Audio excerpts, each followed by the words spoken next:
पाना थवा बहिनी छोरावतन हो बनैया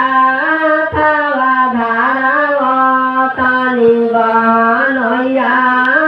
थवा के कर गोदिया भैया छोरावतन हो के करा गोदिया बैठावतन हो के करा गोदिया बैठ आमा के गोदिया बहिनी छोड़ावत निहो सासू के गोदिया बैठावत निहो सासू के गोदिया बैठावत कौन नगरिया भैया छोड़